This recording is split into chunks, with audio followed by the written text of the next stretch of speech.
Hello everyone, আসসালামু আলাইকুম। কেমন আছেন সবাই? আশা করি ভালো আছেন। আলহামদুলিল্লাহ, আমরাও ভালো আছি। আজ আপনাদের সামনে মজাদার আরেকটি কেকের রেসিপি নিয়ে আবারও হাজির হয়ে গেছি। এখন আমি একসাথে 3টি ডিম নিয়ে তারপর এই কেকটি তৈরি করব, আর আপনাদের এই ফুল ভিডিওতে দেখিয়ে দিব কি করে আপনারা একসাথে আমি 3টি ডিম একটি বোলে ভেঙে নিচ্ছি। দেখতেই পাচ্ছেন ডিমগুলো ভেঙে নেওয়া এখন আমার হয়ে গেছে। এখানে আমি এখন পরিমাণ মতো একটু লবণটা দিয়ে দিব। আপনারা লবণটা পরিমাণ মতো দিবেন, যেই কোনো জিনিসেই লবণটার স্বাদ হলো সবচেয়ে দ্বিগুণ। এখন আমি দিয়ে দিব পরিমাণ মতো চিনি। চিনিটা যদি আপনারা বেশি খেতে চান তাহলে বেশি দিবেন। আমি এখানে 4 চামচ চিনি দিয়েই শেষ, কারণ 4 চামচ চিনি দেওয়ার কারণ হলো আমার বাচ্চারা যেহেতু একটু মিষ্টিটা বেশি খায়, তার জন্য এখানে আমি 4 চামচ চিনি ইউজ করেছি। এখানে আবার 1 চামচ চিজ দিয়ে দিচ্ছি। চিজটা আপনারা কিন্তু 1 চামচে দিবেন। 1 চামচ চিজ দিলেই কিন্তু 1 চামচের মতো ইস্টটা দিয়ে তারপর সুন্দর করে হাতের এই মিশকুড়নি দিয়ে আপনারা সুন্দর করে মিশ করে নেবেন। দেখতেই পাচ্ছেন আমি কিন্তু সব কিছু একসাথে সুন্দর করে আগের মতো মিশিয়ে নিচ্ছি। আগে সব কিছু ভালো করে মিশিয়ে নিয়ে তারপর এখানে আমি 1 কাপের মতো ময়দা দিয়ে দিব। ময়দাটা দিয়ে তারপর আবারও কিছুক্ষণ ভালো করে মিশ করে নেব, কারণ ময়দাটার সাথে ডিম আর যা যা সামগ্রী দিয়েছি তা সব কিছু আগে আমি ভালো করে মিশিয়ে নেব। দেখতেই পাচ্ছেন সব কিছু কিন্তু আমি একটু হালকা হাতে আস্তে আস্তে মিশিয়ে নিচ্ছি। আপনারাও কিন্তু এভাবে অনেকক্ষণ ধরে এই ডোটাকে মিশিয়ে নেবেন। এখন আমি ব্যবহার করব কাঁচা দুধ। দেখতেই পাচ্ছেন কাঁচা দুধটা আমি অল্প অল্প করে দিব, আমার যতটুকু লাগবে ততটুকুই দিব। বেশি দিলে কিন্তু এটা আবার নরম হয়ে গেলে আপনি যেই কেকটা তৈরি করবেন ওই কেকটা কিন্তু তৈরি করতে পারবেন না। এখন আমি এর উপরে দিয়ে দিব কিছুটা সয়াবিন তেল। সাদা সয়াবিন তেলটা একটু পরিমাণটা একটু বেশি দিবেন যাতে জিনিসটা সুন্দর হয়। এই জন্য আমি সব কিছু দিয়ে ভালো করে মিক্স করে এটাকে হাত দিয়ে ভালো করে মতে নেব। যতটা আপনি মতে পারবেন দেখবেন যতটা আপনার ডোটা মতার পরে পাতলা আর সফট হয়ে যাবে, আপনার কিন্তু যে কেকটা আপনি তৈরি করবেন ওই কেকটা কিন্তু খেতে অনেক মজাদার আর সফট হবে। আপনারা যারা এভাবে কেক তৈরি করতে চান তারা আমার ভিডিওটা না টেনে ফুল ভিডিওটা দেখলে অটোমেটিকলি কিন্তু মজাদার এই চকলেট কেকটা তৈরি করতে পারবেন। দেখতেই পাচ্ছেন আমি কিন্তু হাতের সাহায্যে এটাকে অনেকক্ষণ ধরে মতে নিয়েছি। তারপর একটি শেপ দিয়ে এটাকে এখন ছুরি দিয়ে আমি কেটে নিব, তার জন্য এটাকে শেপ দিয়ে দিয়েছি। আপনারা চাইলে এখানে গোল শেপও দিতে পারেন আপনাদের ইচ্ছে মতো। আমার কাছে মনে হলো লম্বা শেপটা দিলেই বেশি বেটার হবে, এই জন্য আমি লম্বা শেপটা দিয়ে দিয়েছি। এখন একটি ছুরির সাহায্যে এটাকে আমি কেটে নিচ্ছি। এটাকে কেটে তারপর একটি বলে রেখে দিব। বলে রেখে দিয়ে শুধু 1 পিস আমি নিয়ে নিব। 1 পিস নিয়ে তারপর কি করে আমি এই মানে কেকের শেপটা তুলবো সেটা আপনাদের দেখিয়ে দিচ্ছি। আপনারা যারা কেক তৈরি করতে পারেন না তারা আমার এই ভিডিওতে দেখলেই কিন্তু অটোমেটিক কেকটা তৈরি করতে পারবেন। আরেকটা কথা বলে দিই, আমি কিন্তু আজ কোনো বেকিং পাউডার দিইনি, কারণ কেকের জন্য বেকিং পাউডারটা জরুরি। আপনাদের যাদের কাছে বেকিং পাউডার নেই তাদের জন্যই কিন্তু ভিডিওটা আরও বেশি করে বানানো হয়েছে, যাতে আপনারা বেকিং পাউডার ছাড়াই এই কেকটা তৈরি করতে পারবেন। এখানে দেখতেই পাচ্ছেন আমি চকলেটি ক্রিম নিয়ে নিয়েছি। এখানে কিন্তু চকলেট ক্রিমটা আমি কিনে আগেই জাল করে নিয়ে রেখে দিয়েছি। এখন শুধু এটাকে সুন্দর করে এই রুটির উপরে একটি চামচের সাহায্যে মিলিয়ে দিতে হবে। দেখতে পাচ্ছেন আমি কি করে মিলিয়ে দিচ্ছি। আপনারা আমার ভিডিওটা না টেনে এইভাবে দেখলেই কিন্তু অটোমেটিক শিখে যাবেন। এখন একটি ছুরির সাহায্যে আমি কিন্তু অপর পাশের সাইডটা সুন্দর করে চিকন চিকন করে কেটে দিচ্ছি। আপনারা সেটাও ফলো করবেন, তাহলে কিন্তু অটোমেটিকলি আপনারা এই জিনিসগুলো শিখে যাবেন। দেখতেই পাচ্ছেন আমার কিন্তু কাটাটা শেষ। এখন আমি এটাকে মুড়িয়ে নিব।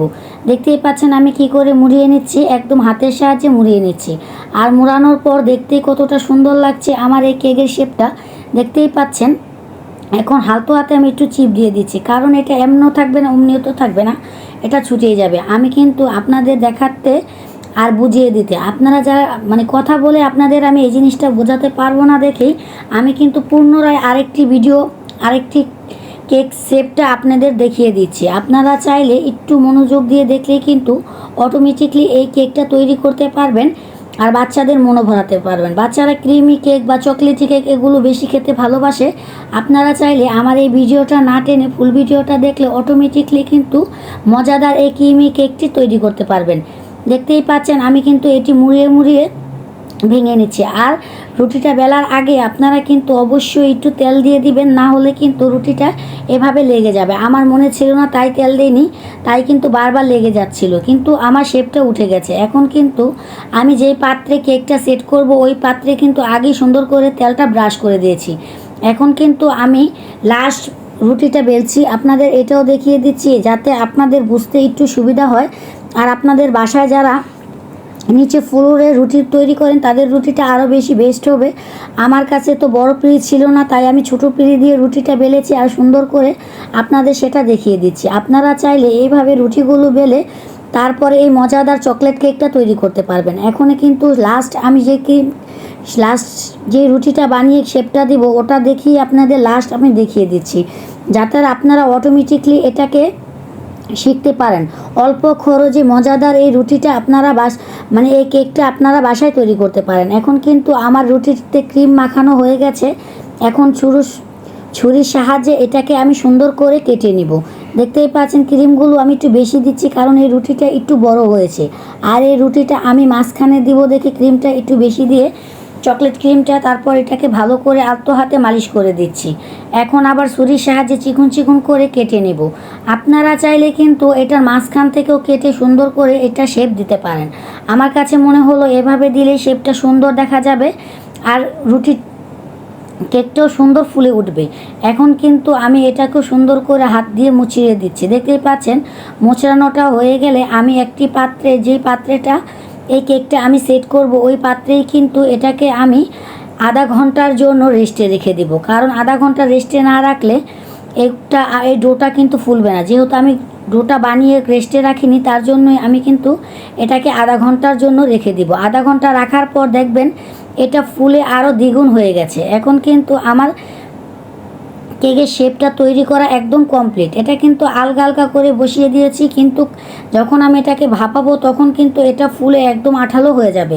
এখন দেখতেই পাচ্ছেন আমার কিন্তু একদম আধা ঘন্টা পর হয়ে গেছে। এখন আমি এটার উপরে একটু কিশমিশ ছড়িয়ে দিব, তারপর ভেজে রাখা সাদা তিল দিয়ে দিব। আপনারা চাইলে আপনাদের শেপ মতো এটাকে সাজাতে পারেন। আমার কাছে তিল আর কিশমিশটাই বেস্ট লাগে, তার জন্য আমি কিশমিশ আর তিলটাই ব্যবহার করছি। দেখতেই পাচ্ছেন এখানে কিন্তু সাদা ভাজা তিলটা আমি এটার উপর দিয়ে দিচ্ছি। এখন যা করব এটাকে রেখে দিয়ে তারপর একটি প্যান পানিতে বসিয়ে দেব। পানিতে বসিয়ে আপনাদের যাদের ওভেন আছে তারা 10 থেকে 15 মিনিট ওভেন করলেই কিন্তু এই মজাদার কেকটা তৈরি হয়ে যাবে। এখন আমার যেহেতু ওভেন নেই, তাই আমি একটি পাতিলে পানি দিয়ে তারপর এটার উপর একটি ঢাকনা দিয়ে তারপর এটাকে ঢেকে রেখে দেব। এটাকে আমি 20 থেকে 25 মিনিট জাল করার পরেই কিন্তু আমার মজাদার এই ক্রিমি কেকটি তৈরি হয়ে যাবে। চকলেট ক্রিমি কেকটা তৈরি হয়ে যাবে। দেখতেই পাচ্ছেন এটা যেহেতু অনেক গরম, এই জন্য একটি চামচের সাহায্যে আমি ঢাকনাটা তুলে দিচ্ছি। দেখতেই পাচ্ছেন আমার ক্রিমি কেকটা কতটা সুন্দর আর কতটা লোভনীয় হয়েছে।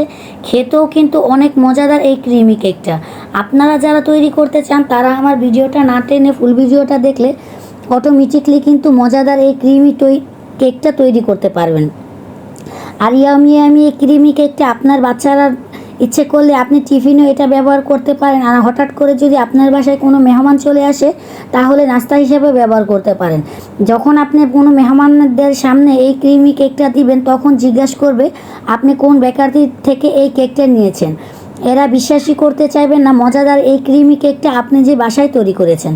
আর আমাদের ভিডিওটা যদি আপনাদের ভালো লাগে আমার চ্যানেলটাকে সাবস্ক্রাইব করে দিবেন, পাশে থাকা বেল বাটনটি বাজিয়ে নতুন নতুন ভিডিও পেতে আমাদের সাথেই থাকবেন। আর যারা ফেসবুক পেজ থেকে আমার ভিডিওটা দেখছেন তারা আমার ফেসবুক পেজটাকে ফলো দিয়ে দিবেন। আল্লাহ হাফেজ।